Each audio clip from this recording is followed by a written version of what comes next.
있다라고 하면 이것이 동양보고인지 아니면 사찰인지 이제 밝혀질 것으로 보이는데, 다만 이제 사실 이 사건이 동양보고서가 애초에 이제 월성 원전 관련 수사와 직접적인 관련이 있지는 않습니다. 예. 그래서 대전 그 지검에 배당이 될 것인가 이런 부분은 이제 검찰에서 결정이 될 것으로 보이는데, 추 전 장관이 공개된 자료를 가지고 검찰이 판사들의 성향을 작성한 보고서를 가지고 판사 사찰이다라는 단어를 확정적으로 사용을 했습니다.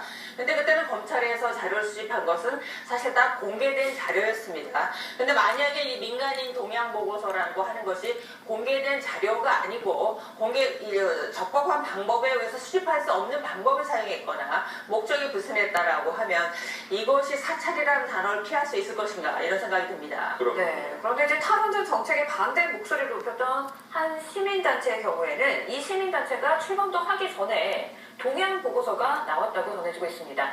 그렇다면 이제 산업부 자체적으로 조사가 가능한 수준은 아니었다. 이런 해석이 가능한데, 서울시와 경찰에서 문건이 유출돼서 산업부로 간 것 아니냐, 이런 의혹도 제기되고 있거든요. 그런 의혹이 이제 제기될 수밖에 없는 것인데요. 일단 문제가 되고 있는 시민단체 같은 경우는 사실 원전 수출 국민행동이라고 합니다.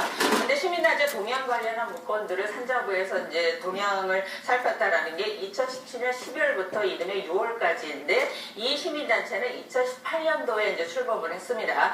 근데 3월 문건이 나왔다라고 하는 것을 보면 어떤 내용이냐면 2018년도 4월에 광화문에서 행사가 있었습니다. 광화문에서 원전 수출 국민 통합대회라는 것이 있었는데, 이 시민단체가 여기에 참석하기 위해서 두 가지 결제를 받아야 되는데, 서울시에다 광화문 광장 사용 승인 신청서를 해야 되고요. 그 다음에 경찰서에다가 이 집회 신고서를 제출을 해야 됩니다. 이 두 가지를 제출함으로써 광화문에 참석하겠다라는 것이 이제 외부적으로 드러났다라는 거죠.